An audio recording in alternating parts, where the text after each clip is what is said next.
Hello parents. आज हम class first के थर्ड चैप्टर मैंगो ट्रीट के बारे में बात करेंगे। इसको हम कैसे पढ़ाएं।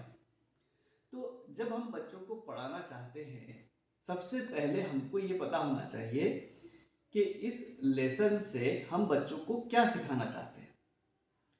तो इस लेसन में जो महत्वपूर्ण कॉन्सेप्ट मैथमेटिक्स की है, वह हम उसको बच्चे को सिखाना चाहते हैं। और कॉन्सेप्ट है नंबर्स की कॉन्सेप्ट। 1 2 3 4 5 कितने ही नंबर हो, इनके बगैर तो मैथमेटिक्स संभव है नहीं। तो मैंगो ट्रीट एक स्टोरी है जिसमें एक गिलहरी जो है आम खाती रहती है। आम नीचे गिर जाता है तो गिलहरी जब है तो वो कितने नंबर है उसके 1 है, मतलब वो 1 है। और एक और बर्ड आ जाती है तो वो कितने हो जाते हैं, 2 आ जाते हैं। एक और बर्ड आ जाती है तो कितने हो जाते हैं, 3 हो जाते हैं। फिर एक और बर्ड आ जाती है तो वो कितने हो जाते हैं, 4 हो जाते हैं। बस इसी खेल के माध्यम से बच्चे को ये कॉन्सेप्ट समझानी है कि नंबर्स आखिर क्या होते हैं। अगर हमने इस तरीके से 1 लिखा हुआ है तो ये नंबर नहीं, ये उसका नंबर का रिप्रेजेंटेशन है। 2 है तो ये 2 का रिप्रेजेंटेशन है। इसको हम कोई भी सिंबल दे, दुनिया में सिंबल बहुत है, रिप्रेजेंटेशन हिंदी में अलग है, अरेबिक में अलग है, इंग्लिश में अलग है, चाइनीज में अलग होंगे, जापानीज में अलग होंगे। कई तरह के नंबर के रिप्रेजेंटेशन होंगे, लेकिन उनका मतलब तो क्या होता है, 2 मतलब 2, 3 मतलब 3। बच्चों को ये कॉन्सेप्ट कैसे हम सिखाएं। उनको हम टॉफी दे सकते हैं, एक टॉफी दी, 2 दी, 3 दी, 4 दी।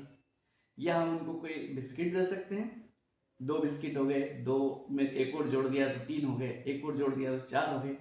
कुल मिलाकर के हमको बच्चों को समझाना है कि मैथमेटिक्स के अंदर नंबर्स क्या होते हैं।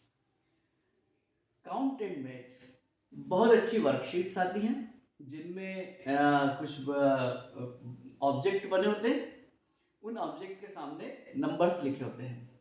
तो बच्चों को ये समझाना कि ऑब्जेक्ट की गिनती करना है और गिनती से उसका रिप्रेजेंटेशन नंबर से के सिंबल से बताना है। ये बच्चों को एक कॉन्सेप्ट इसमें दी जाना बेहद जरूरी है, वो इसमें इस लेसन में समझाई है। फिर बच्चों को बताना है कि मोर और लेस क्या होता है। हमने 4 बिस्किट एक तरफ रखे, 6 बिस्किट एक तरफ रखे, बच्चा बहुत इजीली समझ जाएगा कि कौन से ज़्यादा है कौन से कम है। हमने 5 बिस्किट एक तरफ रखे, 5 बिस्किट एक तरफ रखे, बच्चा समझ जाएगा कि बराबर है, इसमें से कोई सा भी लिया जा सकता है। बच्चों को ये समझाना कि कम क्या है, ज़्यादा क्या है, बराबर क्या है, ये इस लेसन में ये कॉन्सेप्ट बच्चों को सिखानी है। ज्वाइन द नंबर्स 1 2 3 4 5 के बहुत अच्छे वो आते हैं, वर्कशीट्स आती हैं जिनमें एक नंबर जोड़ते चले जाइए, कोई ना कोई फिगर बन जाती है। बच्चे इसे ये समझेंगे कि एक नंबर के बाद 2 आता है, 2 के बाद 3 आता है, 4 5 6 स्मॉल से लार्जर की तरफ जा रहा है। ये कॉन्सेप्ट भी बच्चों को समझाना इसमें आसान हो जाता है। और ये हम जो बता रहे हैं ना, ये कोई छोटी बात नहीं बता रहे, ये हम उनको बच्चों को नंबर की सीरीज समझा रहे हैं। इसमें एक और कॉन्सेप्ट जो समझाइए वो मिसिंग नंबर है। 1 लिखा, 2 मिसिंग कर दिया, 3 आ गया, 4 मिसिंग कर दिया, 5 आ गया, 6 मिसिंग कर दिया, 7 आ गया। बच्चे इस तरीके से नंबर्स की सीरीज को समझ रहे हैं। ये आगे जाकर के उनको जो बड़ी क्लासेस हैं उसमें नंबर की सीरीज के बहुत सारी बातें उनको सीखने को मिलेगी। फिर नंबर्स टू ऑब्जेक्ट, एक बार क्या समझ लिया, ऑब्जेक्ट से नंबर्स बनाना सीख लिया, ऑब्जेक्ट दिख लिए और उनसे क्या बन गए, नंबर बन गए। अब नंबर से ऑब्जेक्ट का रिवर्स कॉन्सेप्ट उनको समझाना है। अगर हमने उनसे कहा कि हमको 2 बिस्किट दीजिए, तो उनको समझ में आना चाहिए कि 2 के का मतलब क्या होता है, वो 2 बिस्किट उठा करके हमको दें।